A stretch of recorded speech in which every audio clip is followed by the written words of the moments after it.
How is everyone doing? It's myself, Jeff Black, Brandon DeCruz, my co-host, as always. Chasing Clarity Health and Fitness Podcast. We are back with episode 65.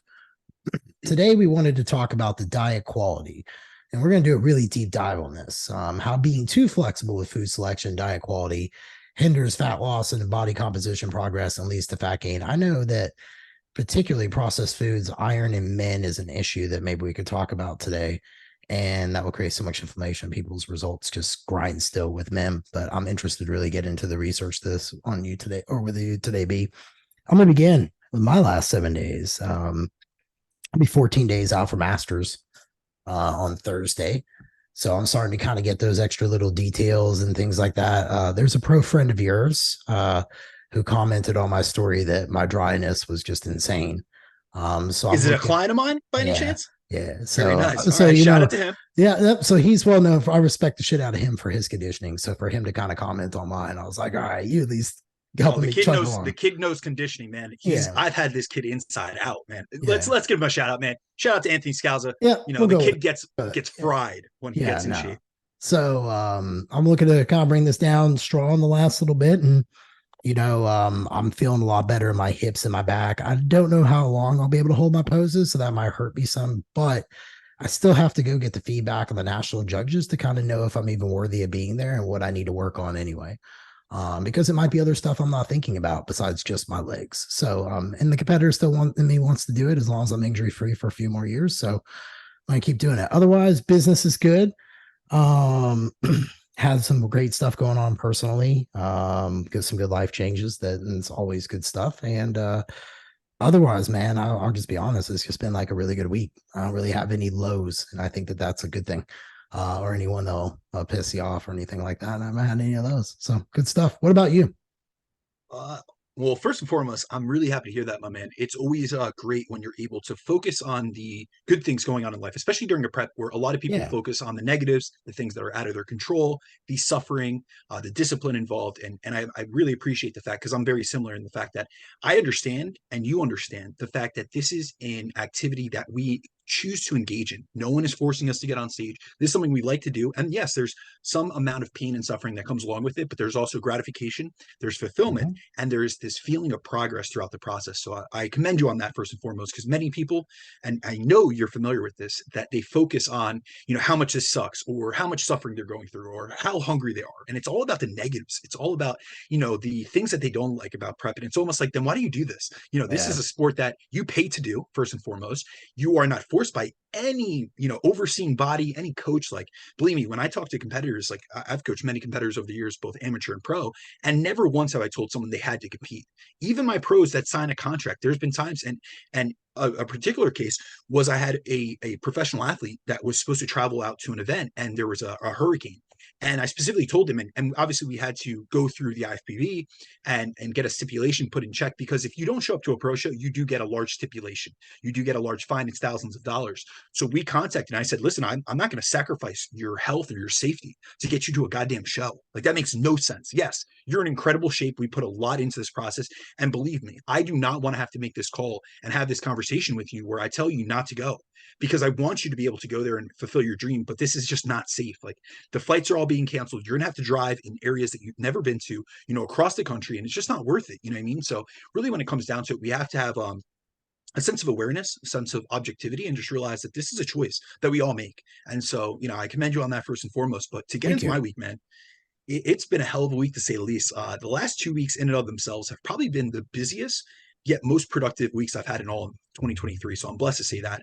As you and I have discussed before, I always reopen my roster at the start of the month. So right now it's right before July 4th, it's July 3rd. So I just opened up my roster, and I've been spending the last 4 days or so just consulting with potential new clients and then onboarding new clients onto my roster.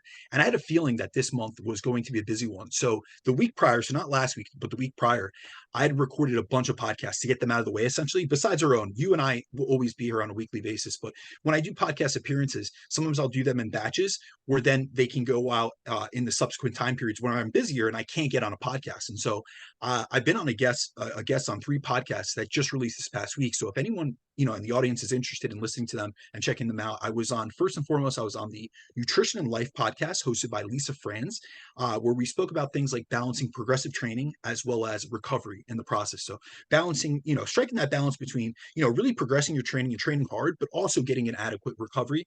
I was also on the Living Lean podcast hosted by Jeremiah Baer, where we discuss how to know when you're recovered from a diet, as well as how we personally manage eating out during a diet, because we were both in a dieting phase when we recorded that. And last but not least, I recorded a podcast on the Mind Muscle Connection podcast, it was called, and it's hosted by a good buddy of mine, Jeff Hain. And we discussed some of the most recent literature that came out about resistance training. So it was a really in-depth, conversation, really good one. But other than that, other than the super busy week of podcasting, this past week I wrapped up my training cycle. I had mentioned to you guys last week that I was doing a deload, and what I essentially did was what I call a deficit deload, where I deload both from training, but then I also at the same time I raise my calorie intake to bridge the energy gap that I had created from being in a deficit for a prolonged period of time. And really, that was done to dissipate fatigue and really try to get into a recovered state in a much quicker and much expedited fashion. And then, after doing that, I did that for a full week of time. And as compared to how I was feeling last week, man, when I was kind of dragging my ass, I'm feeling a ton better, especially in terms of fatigue and energy levels. So today, I just started, actually this morning, I was talking to you, Jeff, previously, 6 a.m. this morning, I started a new training split where I've transitioned over to a modified push-pull leg split where I'm training all my body parts twice a week, except my delts, which I'm training 4 times per week. So I have some delt work both on my 2 push days and then also on my 2 pull days per week, as my delts are, honestly, it's a weak area for me. So I lack development in them, and I'm really trying to utilize the lever of training frequency to try to bring them up.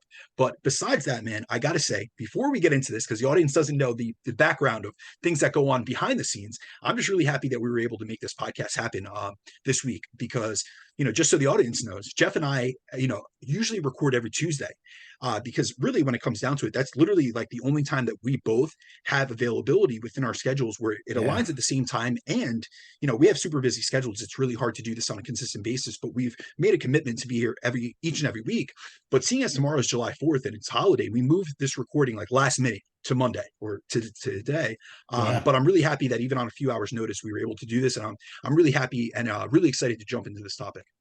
Yeah, and I know next week we actually record Tuesday. It's the week after that. It's Monday, because I'm going to Masters Nationals. So, we always do our best to make it happen, because it's something we actually enjoy doing, because there's topics like these that are really different that nobody's talking about in the space outside of creative content that people steal from books and don't, maybe resource or cite properly. And definitely don't research. I'll tell you that. Yeah, it's and that was something that I know you and I have talked about Dustin Lustig in his book Metabolical, and you have your view and I kind of have mine, but he does bring up a good point that the processed food is just harming people's liver and the liver and all stuff, which I'm sure we're going to get into. But let's get into this. So as we talked about today, we are going to do a diet quality deep dive. So oftentimes people can be too flexible with their food selection, and that will actually hinder their quality of fat loss and body composition progress, and ultimately maybe even lead to fat gain. So the topics we're going to do an introduction as to why being intelligent with your food selection is so important. I think that's a big one. I know personally, man, there are those times I want to flex just because it's easy, but I can notice a difference in my performance. I notice a difference in my gut. So when you say, Brandon, why being intelligent matters, are you meaning like the intelligence of like just keeping it in perspective, the intelligence of the decisions you make? Like, how are you really defining that out in that topic point you want to cover? I mean, we could go metaphorical, but we could go literal. I'm all go wherever you want to go, because I like it. Honestly, when it comes down to it, as a whole, I think in most areas of our life, if we really think about it, we're conscious and we're intentional about the decisions, the actions, and the choices we make. And we tend to monitor a lot of the inputs and the influences we allow into our lives. Like, think about it. We're selective with the people we associate with and we surround ourselves with and the company we keep. We're conscious, and usually most of us, for the most part, at least the ones we associate with, we're intentional about what we buy and what we spend our money on and the financial investments we make. But when it comes to food, there are so many people both within this industry and especially within the general population that look at nutrition in like this narrow-minded viewpoint. where they focus only on calories or solely on macros, not realizing that every food choice that we make is an investment we're making into our bodies. And as with all investments, they can either be great investments that have a high return on investment and can help us, or they can be a piss poor investment that drains our account and puts us in the red, which hinders us, and especially hinders us from a body composition perspective. And if we go back to like what we discussed last week and we look at the average person and what they're eating on a daily basis, the fact that over 50% of their daily calorie intake comes from lower quality processed foods, it's really safe to say they're steadily pushing themselves into the red and into the danger zone when it comes to their body composition and metabolic health. Yet many aren't aware of how impactful their decisions around nutrition can make, and like the downstream ramifications and downstream cascades that it could have on every area of their lives. And it's important to realize that the choices we make in our food selection serve as signals we provide our body with on a daily basis. And Jeff, I know, like I've heard you say this, and I've heard you refer to our food choices as code. But if we take that analogy a bit further, most people are basically putting a virus on their computer with the types of foods they select and consume on a frequent basis. So like the makeup of our food, both from a nutrient and calorie density, calorie density perspective, and, it really signals to our body and metabolism our energy levels and what we have available in terms of our fuel in order to complete the physical and mental tasks we have planned for that day. So it's really important to be conscious about this and the types of foods we choose, as well as like the calories, the macronutrients, the vitamins, the minerals, the cofactors that they contain, or what regulate our perception of appetite and hunger, satiety, and fullness. They influence whether we do or we don't experience cravings. And they also impact our hormonal responses, including our thyroid output, and then our levels of like hunger and satiety hormones. So like ghrelin and leptin. And this is why I'm really adamant about both myself and my clients using an intelligent and informed approach to food source selection, looking far beyond just the calories or macros a particular food contains. And this is due to the fact that although two foods can have the same, can look the same on paper, essentially. So we could have something like unprocessed, like a potato, and then we can have a processed carb source like potato chips or potato skins or Pop-Tarts, which is a common choice amongst those that are in it, the if it fits your macros camp. The signals each individual food, provide our body with and our physiology with can be completely different, with the whole food source influencing and enhancing so many aspects of an individual's internal health, their satiety levels, and ability to adhere to a diet. It affects our energy and vitality, our training performance and recovery capacity, our digestion, our mental clarity, and cognition. And this isn't me trying to say that there's no room for dietary flexibility and for food source variety. But our industry tends to swing between extremes of the pendulum, where some look at foods in this dichotomous manner, where they think about foods as good and bad, diet and non-diet foods, and they're either on the wagon or off the wagon. We're all familiar with these individuals. It's like they're gunning and they're going 100 miles an hour, or their foot is off the brake and they're not doing anything. And then at the opposite end, we have those which literally think every food is equal as long as their calories and macros are similar, and they discount and overlook the fact that nutrition isn't just about numbers. So nutrition, if we actually look at it, nutrition is the process of providing or obtaining the food necessary for health and growth, and should be done with the purpose of nourishing and fueling ourselves, especially if fat loss and muscle gain are our primary body composition goals. And so on last week's podcast, we took a deep dive into comparing and contrasting processed refined foods with whole unprocessed, or like what we would refer to as like minimally processed foods. And we covered where the majority of people in the populations around the world are at from both a body fat and a body composition and a metabolic health perspective. We went over the different levels of food processing and how to tell the difference between what foods are ultra processed as compared to whole and unprocessed or minimally processed foods. And then we also went through some of the drawbacks that come with consuming more processed foods in our diets. And towards the end of that podcast, we also looked at the different effects that the level of food processing has on things like our metabolism, the amount of calories we burn per day, and also the link research finds between processed food consumption and health issues like obesity, insulin resistance, type 2 diabetes, and so many other things that could have downstream ramifications on, our health, our body composition, all these things that we really are intentionally trying to modify and intentionally trying to manipulate and influence in a positive direction. And so really when it comes down to it, in this week's podcast, I wanted to follow up on that topic by expanding upon diet quality and how our food source selection and overall quality of our diet impacts our fat loss results, our body composition, our metabolic health, and our likelihood of fat gain. So when it really comes down to it, yes, we spoke about individual foods last week, but it's time to talk about like the diet as a whole. And so this is what we're really going to cover today. So Jeff, are you ready to drop the hammer on this one, man? I'm ready, man. A topic I'm passionate about. So let's get it. I'm all for it, dude. So then let's get into this real quick. how does the overall quality of our diet, how does that influence our fat loss and metabolic outcomes during a deficit? I know people, when they're in a bulk, they tend to kind of throw caution to the wind with the food, but people tend to just take those same habits sometimes into dieting to keep the same foods, and then they just cut the calories. But there is a difference in the results they get being not as quick or not as good for what I've seen. So let's break that down a little bit for people. Absolutely. So no, you're 100% on point with that. And if we really like go back, like we've done so many deep dives over, the past year and a half that we've been doing the show. And on many of the episodes we've done on specifically losing body fat, we've covered the multitude of health benefits that fat loss can have on our metabolic health, including improving things like our blood glucose and our glycemic control, our insulin sensitivity levels, our cardiovascular health, and reductions in markers such as our resting heart rate, blood pressure, and cholesterol levels. However, this doesn't mean that all diets are created equal in terms of how they improve these markers. And just last year, a randomized control trial came out which compared the different metabolic effects of 2 calorie-restricted diets, which differed in nutrient quality, meaning that what they essentially did was they looked at 2 different diets that varied in their food quality and nutrient density to see the effects that each would have on both fat loss and metabolic health outcomes. So in this study, they took middle-aged individuals and put them into one of 2 groups, and they were calorie-equated diets, and they did it over the course of a 12-week fat loss phase. And so in both diets, they put people into a 25% calorie deficit, where the only thing they really did manipulate was the quality of the diet itself.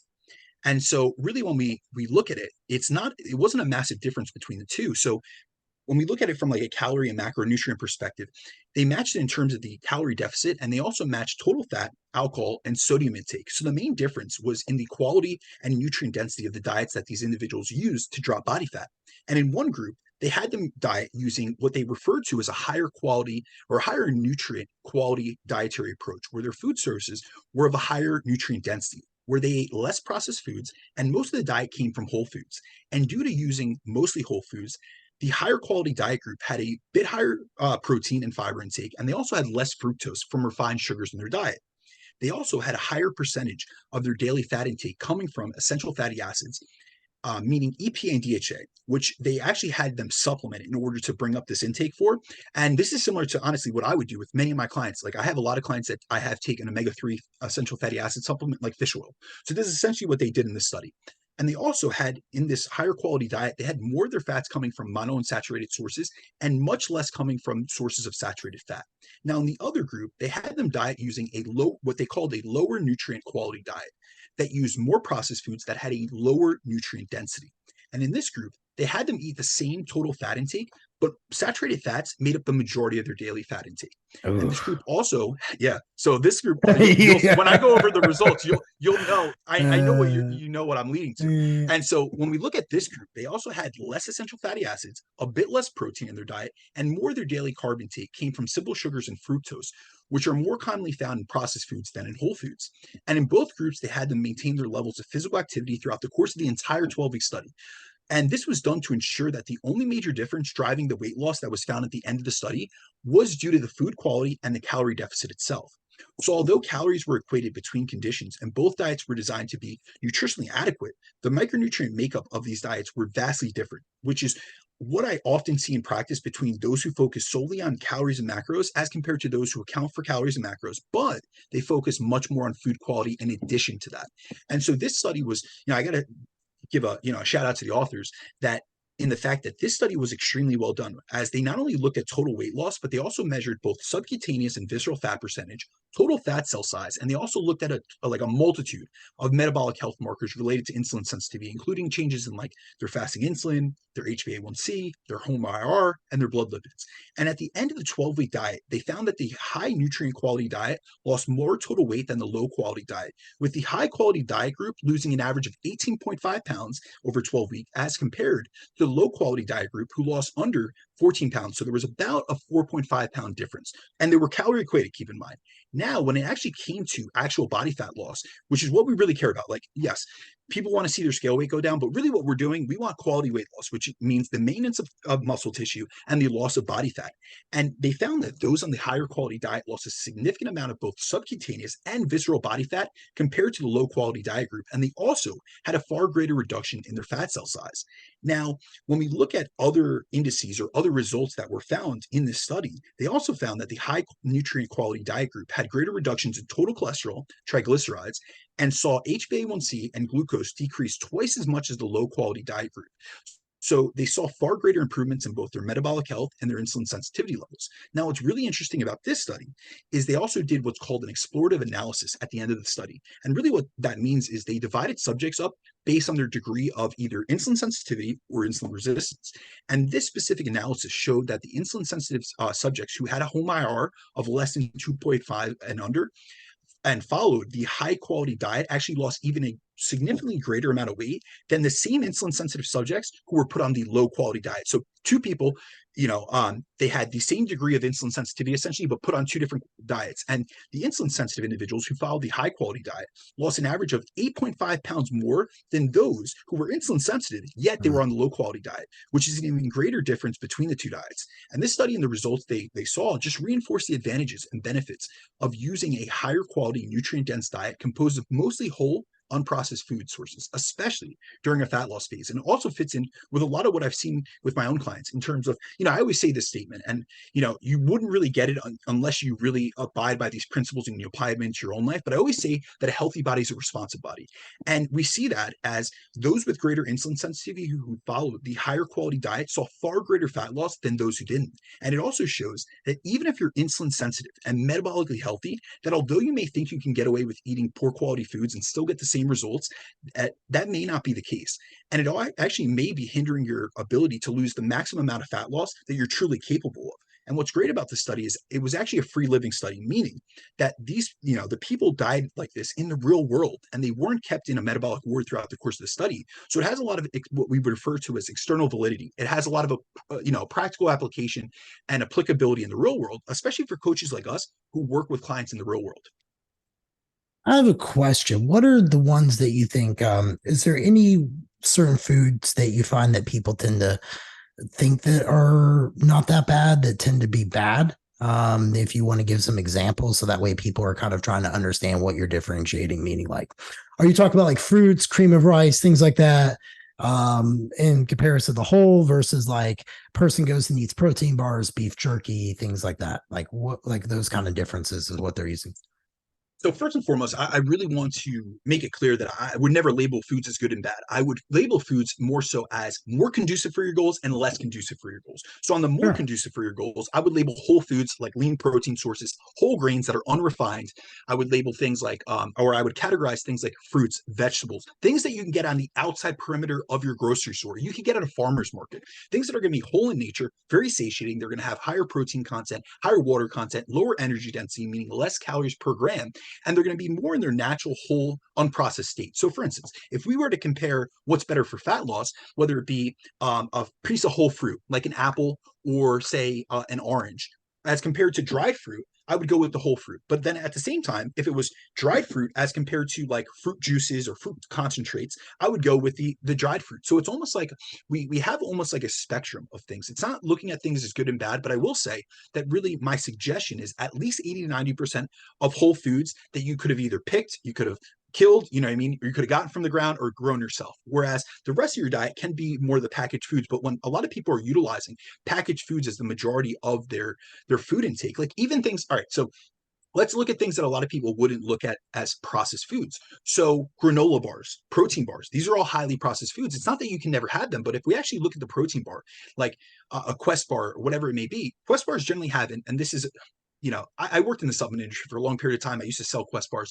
And so when we actually look at the energy density of a Quest bar, it's actually really high. So most Quest bars have about 50 grams of actual food weight. But they say on the label they're about 200 calories. If you actually do the calculations, because they only count net carbs in their calorie allotment, and the FDA allows them to get away with that, they actually have between 240 and 250 calories. So if you divide 250 calories by 50 grams of net weight, that has calories per gram, which means it's a high energy density food. If we actually look in comparison to something like a strawberry that has like 0.4 or under energy density, a protein bar is 12 times as energy dense as a piece of fruit. So these are like big comparing and contrasting. Like for the same amount of calories, you could get, in strawberries, you can get like a huge bucket of strawberries for what you get with this little protein bar. And it's not that one's bad and one's good. It's just one's gonna be more conducive for the satiety benefits. Or for instance, we could do a protein comparison. I'd rather have a 200-gram chicken breast that's 200 calories rather than a 50-gram protein bar that is 200 calories, but is gonna have, a quarter of the satiety that chicken breast has. You know what I mean? Yeah, no, I agree 100%. But that's interesting you pointed that out about the Quest bar, because most people don't know that about the Quest bar. And most people don't know that the foods numbers are really skewed because of what they're allowed to say they is really in it and not. And I'm like, yeah, intriguing.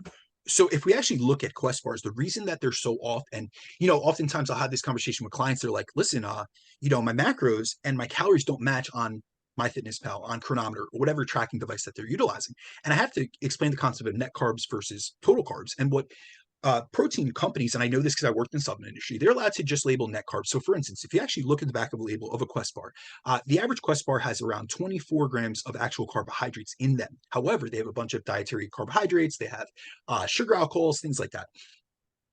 Sorbitol and all these different additives. And so they can label things as having 4 grams of net carbs. So they're only counting the 4 grams of net carbs, the 21 grams of protein, and say the 7 to 9 grams of fat. And that's what makes up their calorie makeup. But if you actually look at that, they have actually 20 extra grams of carbohydrates that have an impact from a calorie density perspective, meaning they don't have to label them because they write them off as dietary fiber, which is something we could do in the States. But I work with clients in other countries where their Quest bars or their version of protein bars are actually generally 80 to 100 calories higher than ours.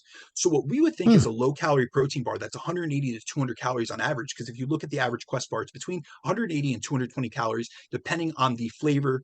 And like sometimes they have specialty flavors and this, that, and the other. Actually, in other states and in other countries, I'm not saying Quest in particular because I'm actually not sure if they sell it out there, but the equivalent protein bar of a Quest bar, which is a high fiber, high protein bar that is lower in fat, is around 300 calories. So it's just these discrepancies where in the States, things are kind of like, we're in a capitalist society, which I have no issue with. I believe in that. However, a lot of times these businesses take full advantage in terms of their labeling, knowing that they're allowed to label things just for the net carbs that they have, which is always why on the front of the label, you don't see it on the back. Like you see the carbohydrates on the back in total, but you only see 4 grams of net carbs advertised on the actual Quest bar itself on the wrapper, which draws a lot of people in because they think they're getting far less calories and carbohydrates than they actually are.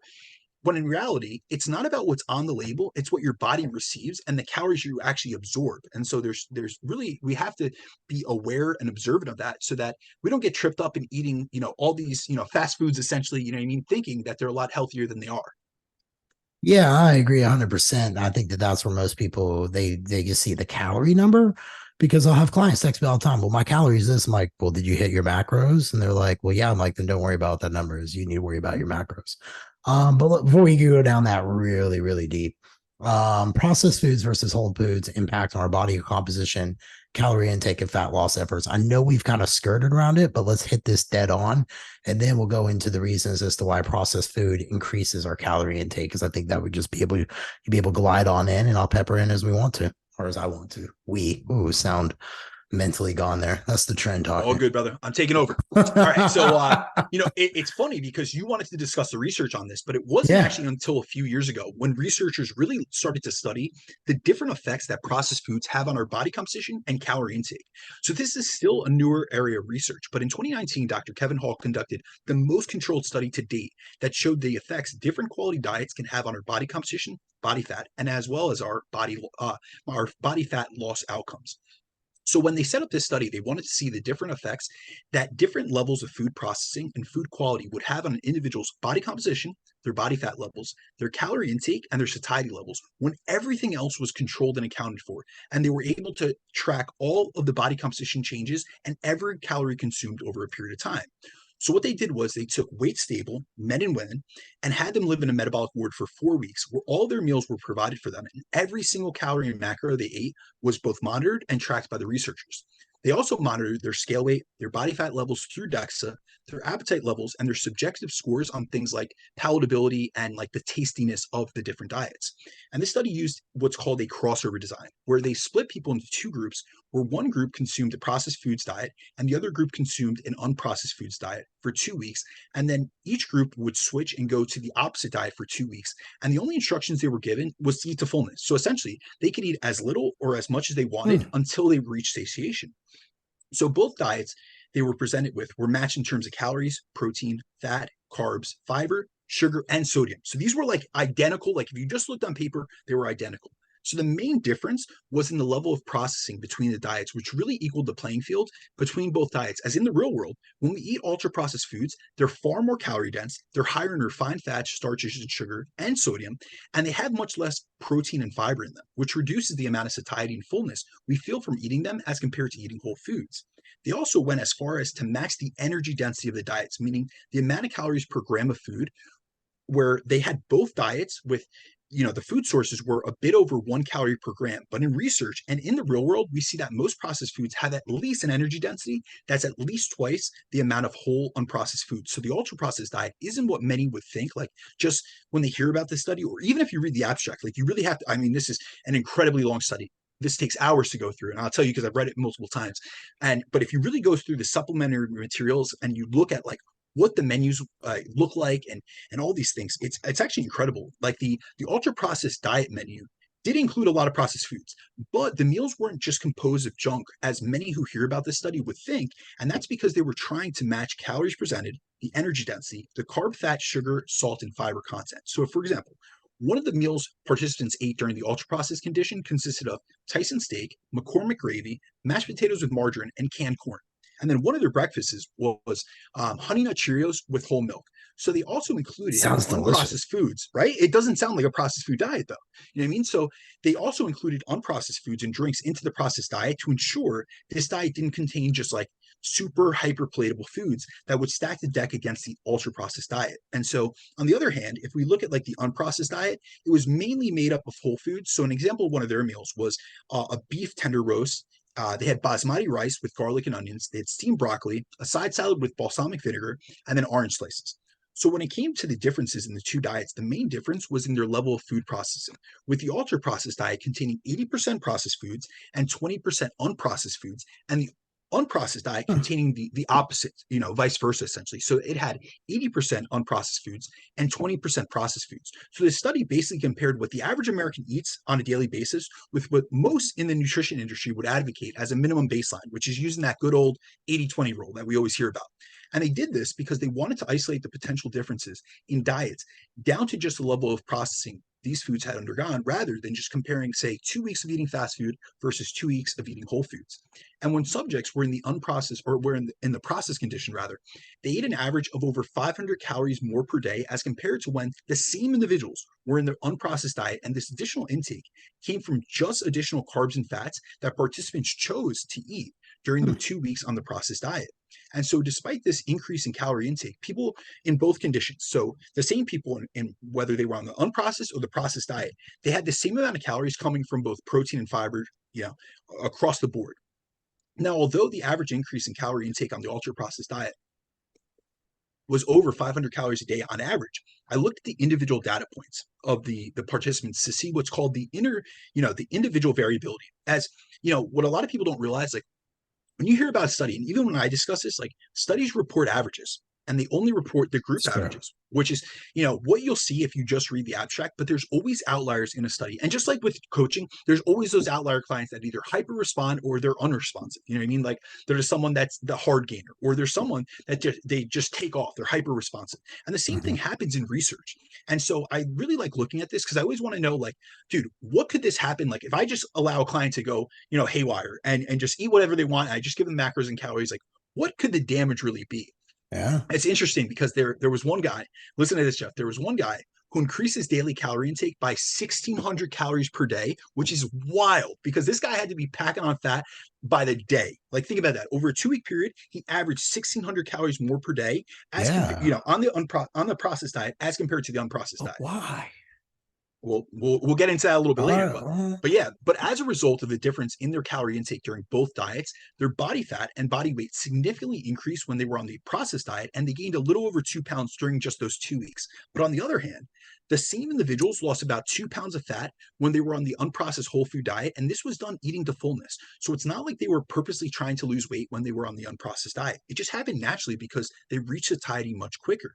Then when we look in terms of their self-reported appetite, participants reported the same level of hunger, fullness, and satisfaction during both diets. And when they were asked about the palatability of the foods in each diet, they reported that they found the foods in each diet to be equal in terms of palatability, or like the pleasantness of taste of the foods, which is really interesting, as we'd expect that if a diet was ultra processed, it'd be much tastier, but they actually designed the meals so well that they matched them in terms of palatability and tastiness. And what's interesting is when they looked at people's hunger and satiety levels and hormones, like in blood draws, like they did lab analysis, like this was $1 million+ study. So they spared no expenses essentially. that's cool And they though. looked, no, it's incredible. And that's why it's so useful to like have this data. But like when we actually go through like the lab results, their levels of the hunger hormone ghrelin were lower during the unprocessed whole food diet, and their levels of the satiety hormone peptide YY were significantly higher on the whole foods diet, despite eating far less calories and actually losing weight. So this shows that whole foods have a more beneficial effect on both our hunger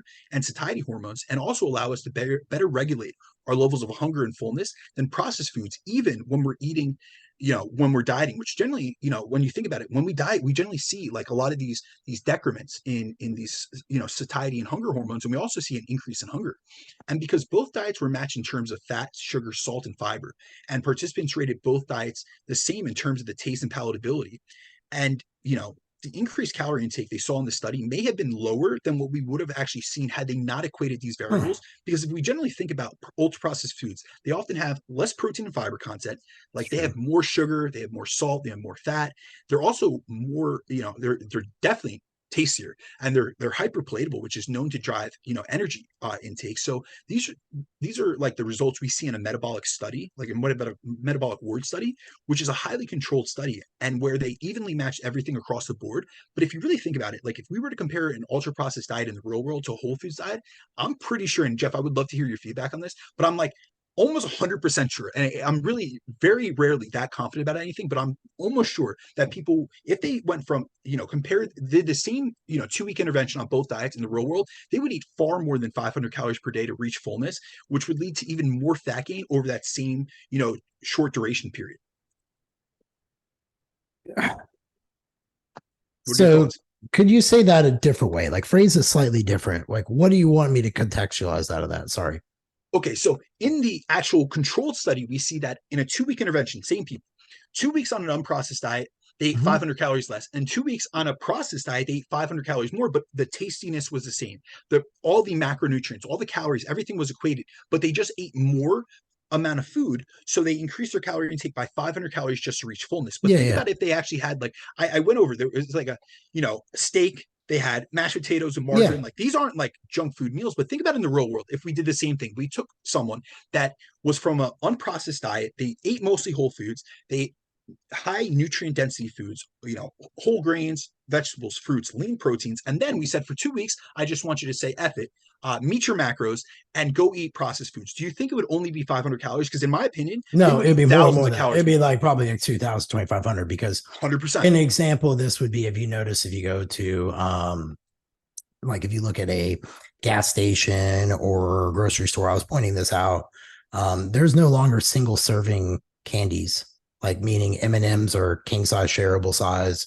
So you're 100%. already starting to see that. And I mean, fuck, it ain't nothing to eat a bag of Tate's cookies that's 800 calories. I mean, you could And eat, people don't even realize that. yeah, you could easily do that shit and be done with it. So I'm just kind of, you know what I mean? So I easily think it'd be definitely more north of a I do as thousand well. calories, you know? And that's why I think it's good to look at this as evidence for the fact that, and we'll get into this, like as to the reasons why processed foods drive calorie intake, but I think it's good proof of principle that we know that, and we know this from multiple areas of literature, that hyperpalatable foods, and generally hyperpalatable foods and processed foods are very equated in terms of, if it's processed doesn't mean it's hyperpalatable, but if it's hyperpalatable, it definitely means it's processed.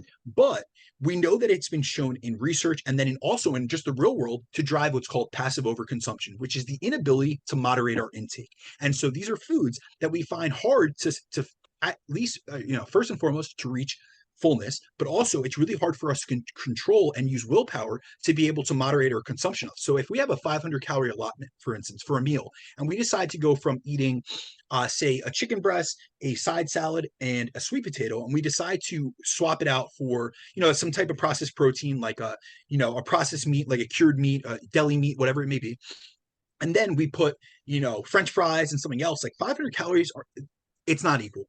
You know, I yes, agree. the calories might be equal, but food sources, not all sources of calories are created equal, because 500 calories of some processed meat, French fries or potato skins, or even if we just do like a general comparison, think about 500 calories of whole foods like a chicken breast, a sweet potato, and a salad, versus if you went to a sub place, you know what I mean, and you got some type of salami sub, Italian sub, and potato chips. If you were to look at the food amount, the food volume between 500 calories from each of them, it would be such a smaller amount of that sub. You would get like a quarter of a sub, like a mini, and then you would have this little bag of chips, and that would not fill you. So you might be able to get away with that one meal, but I guarantee that you'd be hungrier after that, or you would have overeaten in that meal itself. Oh, I agree. And I think that that's a part of the reason we get on the next one, which is reasons why eating processed food and increase our calorie intake. Absolutely. And I think it's because, well, think about it this way. I know it's not hard to eat a bag of Doritos, and I know it's not hard to eat two Crunch bars. And there are certain things like I'll be open. Like I could, if my legs grew, I could easily be bigger than what I am. You know what I mean? Because I can put the food away. It doesn't bother me to eat. But you have to eat calorie dense food because I can't eat 400 grams of carbs from potatoes and, all the fats from other stuff. It's easier to get cereals and things like that. And I think that that is where you could get jammed because it's so small, it's so dense. 100%. But Your realize eyes fuck with you. And you're purposely modifying the palatability of your diet to drive excess calorie consumption because you're a bodybuilder, because and this would be in the case if you were trying to, go into a building phase, but you're the outlier to the situation. You are not the average sedentary population. You own a gym, yeah. You're super active, you're a hard training individual, you have 3 decades under the bar. Like, you're not the average person. You're in great metabolic health. You would purposely and knowingly modify the palatability of your diet to utilize more processed foods to be able to get in the calories that you need just to grow. However, you're not going to utilize that same mentality to a diet because you're going to suffer more if you did that. True, but the bigger thing is this, though. I think the reason that people get increases the calorie intake is because your eyes are very volume based when you eat. And the moment you tell yourself, quote unquote, you're in a diet, you look at food different. Everyone does. Everyone's like, oh my God, I'm getting less. I'm like, but are you? Does that plate look different? And I want to point this out because, like, I read this really cool World War II book a couple years ago.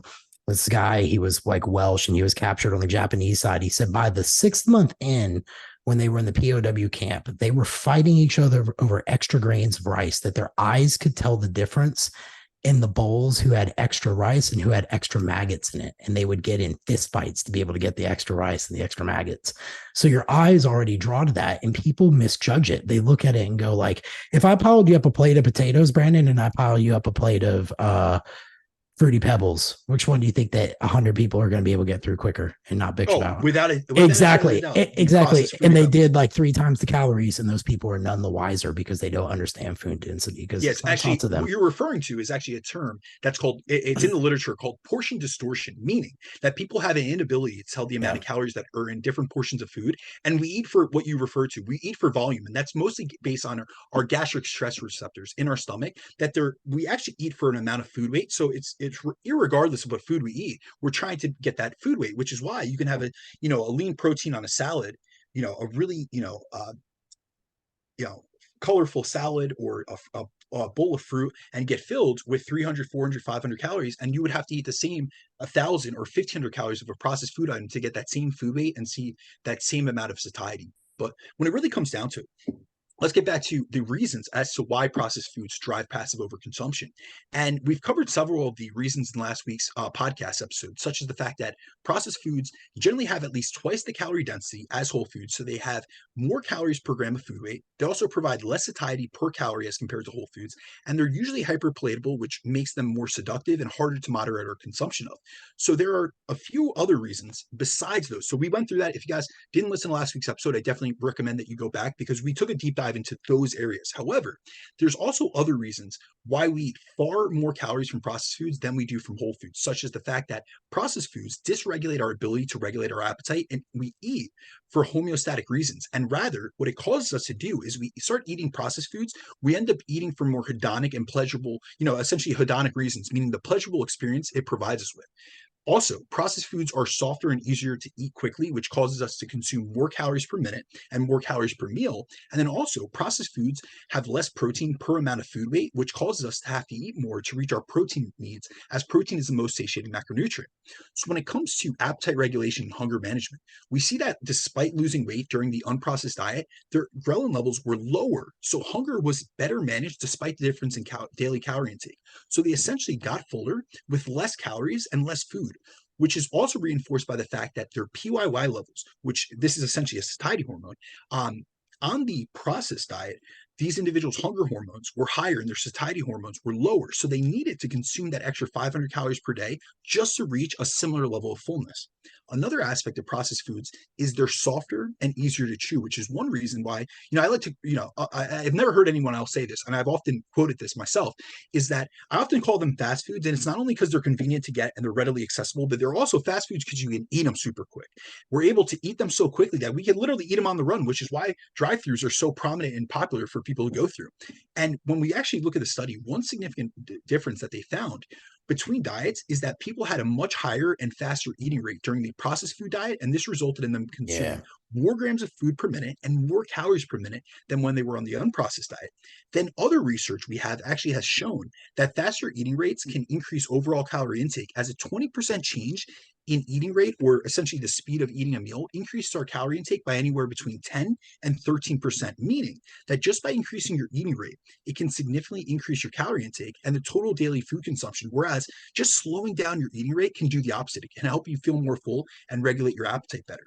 Processed foods also provide far less food volume and less water in them, which is why it's so much easier to go through like a plate of like chicken nuggets than it is a chicken breast. So with processed foods, we're more likely to eat them quicker and get less volume from them. So there's a much lower or a much higher likelihood that we consume a bunch of calories in the meal before we like get the signals that go from our GI tract essentially to our brain to let our brain know that we've eaten enough and we can end that meal. The processed foods also generally have far less protein in them. And seeing as the protein leverage theory, it suggests that we're driven to eat a certain amount of protein, or essentially what it shows like ancestrally and evolutionarily is that we have a drive to meet a protein intake, and we essentially need to reach a protein threshold. And if our food sources are processed and lower in their protein content, we need to eat more calories from them to reach that protein threshold. And actually, I went through the Hall study, and they actually, when they presented the foods, they were equated in terms of their protein content, but they ended up, there was a discrepancy in some of the things because they ended up adding some calories to like liquids and stuff. So it kind of like skewed some of like the presentations. So it ended up being at the end of the study, when they reanalyzed everything, there was a 2% difference in protein content between the processed and ultra processed foods when they were actually presented. So although people ate the same amount of calories from protein in both diets, so they technically got the same, the same people got the same protein content per day in both diets, they technically would have had to eat more calories to reach that same protein target, as processed foods cause what's called protein dilution, meaning that they have less grams of protein and more grams of fat and carbs per serving than whole foods. So this can also dysregulate our appetite and then cause us to eat more calories just from those ultra processed foods. Okay, so then I guess this gets us to the last point, which might be the one that, I don't know, we might get the most comments on. If we focus on food quality, then does it matter if we diet on high carbs or low carbs? Dun, dun, dun, dun, dun, dun. I'm gonna say this before you get anything. So it's kind of like my view. I think every time you diet, it's slightly different. So I think to go into that with absolutes is a bit punishing to what you might get result wise. But I think in terms of what I know and what I've seen, I think it matters on how you like your results to be. And I think that food quality matters if you're going to be on higher carbs. The longest you could do it sustainable. And I think, especially for an enhanced athlete, that's even more true because of some of the stuff you're doing to drive inflammation points and what food can do as an inflammatory as a whole. But B, I want to turn it to you because I want to see what your thoughts are. I want to see what the research says and kind of wrap this one up with a bow tie because it's been a great topic. Absolutely. So I think this is really important to cover, especially in the context of diet quality, because we have a lot of people in different nutritional camps that will argue back and forth about what's better for fat loss. Is it low carb, high fat, or is it high carb, low fat? And now the issue here is many side with what fits their bias and what camp they align with more, rather than what the actual data says or what really works for the individual at hand. And we have to realize that what works for us won't work for everyone else. And as a coach in the real world, like that's what I care about. I care about outcomes for others. I don't care about what works best for me. It's what's going to work best for the individual in front of me. And also how people within this space define low carb and low fat is different between different dietary approaches, between different ideologies and methods. But if we actually look, like, let's separate the diet wars in general. But what I really like to do, and I always am trying to look for commonalities. Like I'm always trying, like I'm usually in the middle. Like I'm a moderate type of individual. I look at I take the Bruce Lee mentality in a lot of aspects of my life. I take what's useful and discard what's useless. And if we look at what most successful diet approaches within these two camps agree on or have in common, it's that they agree that adequate protein is vitally important for muscle retention during a diet. And most of them promote getting in a certain list of things. They want sufficient amount of non-starchy veg per day. They're into consuming micronutrient and polyphenol rich fruits like berries. They advocate for eating mostly whole foods, limiting added refined sugars, and minimally processed hyperpalatable foods, which are all nutritional principles I myself promote and utilize with my clients. And a few years ago, there was a study that tested this type of principle-based approach to dieting. So in 2018, researchers from Stanford conducted a year-long study called the Diet Intervention Examining the Factors Interacting with Treatment Success, aka the Diet Fit study. And so the goal of this study was to determine the effect of a healthy low-fat diet versus a healthy low carb diet on real world weight loss outcomes. And this study was really looking to find the factors that impact weight loss across different dietary approaches rather than what's better between low fat and low carb. And in order to test this, they took over 600 plus healthy non-diabetic males and female volunteers who had anywhere between 15 to 100 pounds that they said that they wanted to lose. And what's interesting about this study is that they had over an $8 million budget to make this happen. So despite the fact that the subjects were not in a tightly controlled metabolic ward, the research team put a ton into the study. And we'll go through a lot of the findings. And they really, I mean, this was a year-long intervention, so it was incredible. And so what they did was they took individuals and split them up into one of two diet groups. Half were put on a healthy low-carb diet, and the other half were put on a healthy low-fat diet. And for the first 8 weeks of the study, they had them check in with a nutrition professional in a group setting. And then over the course of the trial, they reduced their contact to once every 2 weeks. And then eventually they just went to once a month. And they set up these diets in a manner that they refer to in this specific fashion. It was called the limbo titrate quality method. And so in the first phase, which was referred to as the limbo phase, they wanted to see how low they can either get their fat or carb intake down to. So in the first 8 weeks, they tried to get the low carb diet down to, or the low carb group down to 20 grams of carbs per day, whereas the low fat group was pushed down to 20 grams of fat per day.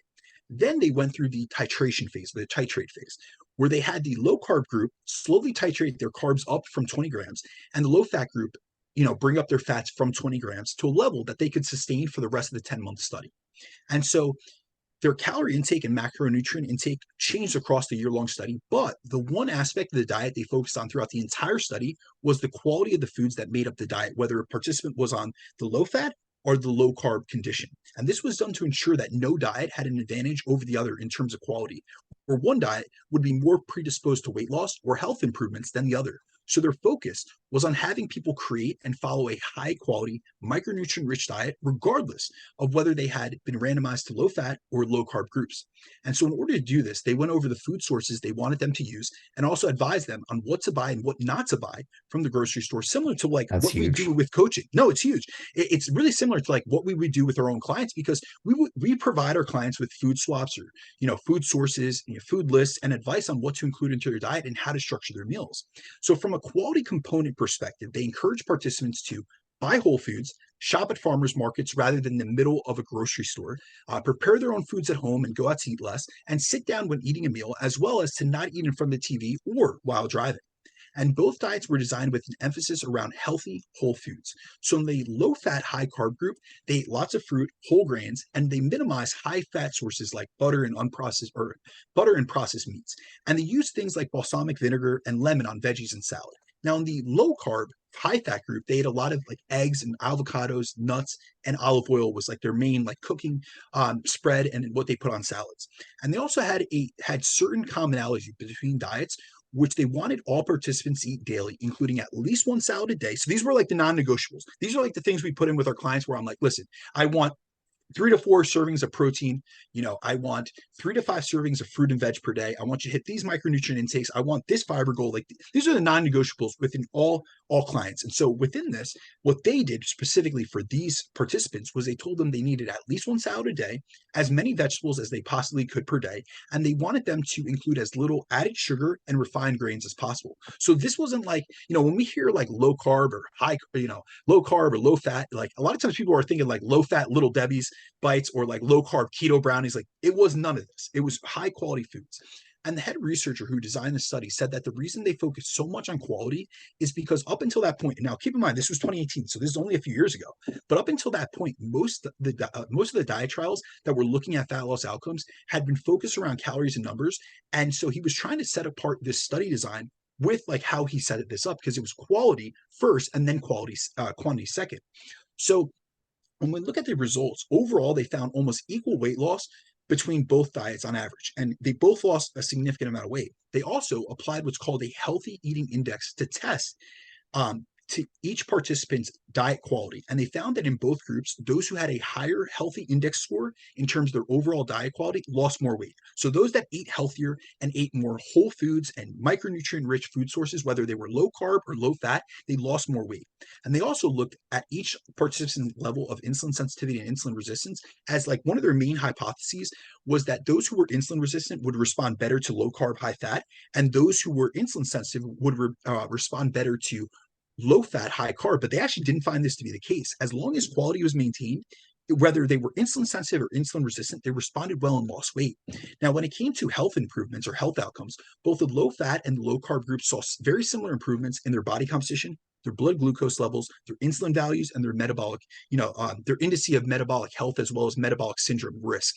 And another part, great part about this study was it had great overall retention, with most subjects completing either of the 12-month diet, regardless of whether it was low fat or low carb. So when we actually look at like the retention, they had 241 people complete the low fat diet and 240 complete the low carb. So like they had a very small dropout percentage, which is when we actually look at like retention across dieting studies, like this is always like a huge issue. We usually lose like 50% in research studies. So overall, when it comes down to dieting for fat loss, I really the whole intention behind this podcast was to provide you guys with not only studies and data and research behind these things, but also to provide you with an encouragement and a push in the right direction to everyone out there to be more selective about the food sources that you make your diet up of, as calories are the primary driver for predicting weight loss, but adherence is the biggest predictor of long-term success. And one way to make adhering to a calorie deficit an easier process is to make up your diet of mostly whole foods so that you're satiated. And also other components of this, it's not just about food source selection, but it's also about stop eating mindlessly and start selecting food sources intelligently and eating mindfully. And so just the act of being more mindful of your food choices and the overall quality of your diet can have beneficial effects on things like your body composition, your fat loss progress, your metabolic health, your hunger management, and your appetite regulation. And also the ease at which you're able to not only get into a deficit, but actually sustain that deficit consistently enough to see the results that you're looking for. So overall, like this is why I'm such a huge advocate. We've spoken about this many times, like looking at quality and quantity and not just dichotomously, just selecting one and being like, I'm just going to hit my macros and play macro Tetris every day and do it if it fits your macros, and not really take a more nuanced approach to nutrition. Really, when it comes down to it, a lot of people look at like food by numbers, but we don't eat numbers, we eat foods. And so we really have to take a more nuanced and intelligent approach to this. And this is why I really like diving into this topic. But anyway, Jeff, do you have anything else you wanted to add before we round this on up? No, I mean, I think that there's a lot of good functional books talk about this very topic in terms of, why you have liver issues, insulin resistance because of the processed foods and things like that. America is becoming more of a disease country simply just based upon the food. is a large part to it, the toxins and so forth. So there's a lot of good information out there. This podcast, be dug into the research, which was very interesting because I definitely do not agree with that 500 calorie one we talked about earlier and just some of the other stuff. But most importantly, when you guys are looking to go down your journey, the more processed thinking, like I've always said before, food's nutrition, it's code, and it's telling your body what to do. And if you want your body, as Brandon says, to be a responsible body, well, guess what? You're going to feed it healthy shit. So, I mean, it's kind of how I wrap it up. I think that people just need to understand that the dose is the poison, and in processed foods, it tends to be 2x of what most things are 1x in my thoughts. But with that being said, B, where can everybody find you at? Guys, feel free to reach out to me on Instagram at @BrandonDeCruz_. Or if anyone is interested in coaching, I currently have my roster open and we'll have it through the time that we release this podcast. Please feel free to reach out to me at bdecruzfitness@gmail.com. And as always, guys, please remember to rate and review the show. We continue to come back week on and week out, even on holidays, to make sure that we provide you guys with no cost content and really try to spread this information both in terms of allowing you guys to understand research in a more nuanced perspective and really break things down where it's clear and it's practically applicable, but also so that you can apply it in the real world. And that's really what we're here for. Yeah, I'm all, coming doing this weekly. It's nice because the topics are different than other things that are usually covered. And I always enjoy the conversation and time with you, B. But you guys have been doing awesome for tagging us. Make sure you all tag me too. Come on, I get it. I'm more of the dark personality here, but hey, it is what it is. You guys find me on Instagram, Jeff Unbreakable Black, and YouTube under Relentless Forever. But B, you have yourself a good and safe 4th, man. I'll check you next week. You as well, man. Happy holidays to everyone out there. You too,